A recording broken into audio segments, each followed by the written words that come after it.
आखिर बाज के पैरों के पंजों में ऐसा क्या खास होता है जो भारी से भारी जानवर को भी आकाश में इतनी ऊंचाइयों तक लेकर जा सकते हैं? और आखिर बाज अपनी चोंच से अपने ही पंखों को क्यों उखाड़ने लगता है? तो चलिए जानते हैं बाज से जुड़ी कुछ खास बातों के बारे में। सबसे पहले हम बात करेंगे इनके जीवन चक्र की। इस प्रक्रिया में सबसे पहले नर और मादा का मिलन होता है और इनका ये मिलन कुछ मिनटों का होता है और जैसे ही इनके मिलन की प्रक्रिया पूरी हो जाती है उसके कुछ दिनों बाद ही मादा अंडे देने की अवस्था में आ जाती है, जिसके बाद ये अंडे देना शुरू करती है और जैसे ये अंडे दे देती है उसके बाद ये लगभग 40 दिनों तक उसे सेने का काम करती है और 40 दिनों के बाद ये बच्चे अंडों से बाहर आ जाते हैं और इस दौरान मादा बाज के साथ नर बाज भी साथ रहता है और नर बाज मादा और बच्चों की सुरक्षा और खाने का पूरा इंतजाम करता है। लगातार खाना जुटाने की मेहनत करने के इस मुश्किल सफर में नर बाज का वजन मादा की तुलना में 30% कम हो जाता है।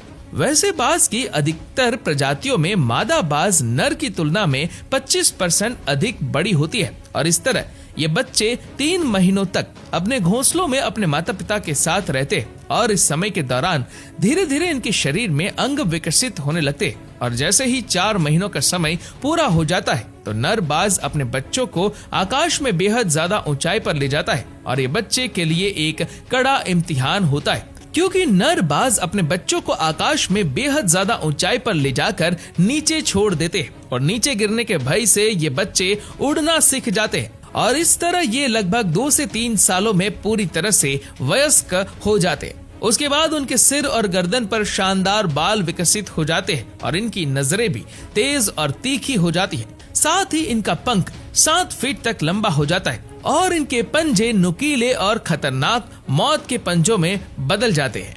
आपने देखा होगा कि बाज की चोंच आगे से मुड़ी हुई होती है। 40 साल की आयु तक पहुंचते पहुंचते ये चोंच इतनी अधिक मुड़ चुकी होती है कि बाज इस चोंच से शिकार नहीं कर पाता। साथ ही बीती उम्र के साथ बाज के पंख इतने भारी हो जाते हैं कि बाज को उड़ने में भी बेहद मुश्किल आने लगती है। उम्र के इस अनोखे पड़ाव पर शिकार ना कर पाने के कारण बाज के मरने के हालात आ जाते हैं, किंतु आसमान के इस राजा ने हार मानना नहीं सीखा। बाज अपनी चोंच को पत्थरों पर पटकने लगता है। इस प्रक्रिया में इसे भयंकर पीड़ा होती है, किंतु यह हर पीड़ा को सहते हुए अपनी चोंच के अगले हिस्से को तोड़ डालता है। बाज का यह बलिदान इसका जीवन बचा लेता है और इसकी चोंच नए सिरे से बढ़ती हुई फिर से बाज को शिकार करने योग्य बना देती है, किंतु अभी भी बाज अपने भारी हो चुके पंखों के कारण कम सक्षम होता है। इसीलिए अपनी नई उगी हुई चोंच से सबसे पहले बाज अपने पंखों को ही उखाड़ना शुरू कर देता है। इस प्रोसेस के दौरान बाज को दर्द भी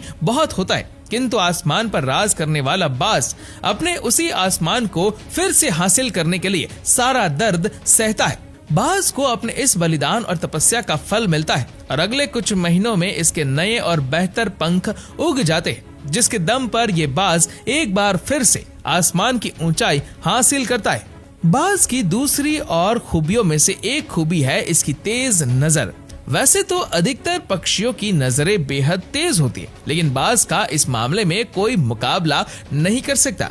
बाज एक ही बार में 2 अलग अलग वस्तुओं पर अपनी आंखों को फोकस कर सकता है। एक बाज एक ही साथ अपने नजदीक भी और दूर भी बिल्कुल साफ साफ देख सकता है, यानी देखने के मामले में ये हम इंसानों से तो बहुत आगे है। चलिए अब जानते हैं कि आखिर बाज इतना खतरनाक क्यों होता है। दोस्तों आप इस वीडियो को देखिए। ये बाज एक सांप को समंदर में से उठाकर ले जा रहा है और इस सांप को उठाकर वह आकाश में ले जाता है और अपने घोंसले तक ले जाकर उसका भोजन बनाता है। अब इस वीडियो को देखिए जिसमें बाज उड़ते हुए जमीन पर आकर लोमड़ी पर हमला कर देता है और उसे मार गिराता है। और अब फाइनली इस वीडियो को देख लीजिए जिसमें बाज बकरी पर हमला कर देता है और उसे पकड़कर आकाश में ले जाता है और बकरी को अपने घोंसले तक ले जाकर उसका भोजन बनाता है। बाज के पैर के पंजे इतने खतरनाक इसलिए होते हैं क्योंकि उनके पंजों के सिरे नुकीले और तेज होते हैं और उनके पैर के पंजों में मजबूत मांसपेशियां होती है जो शिकार को पकड़ने, उठाने और ले जाने के लिए करते हैं, जो उन्हें एक खतरनाक शिकारी बनाता है।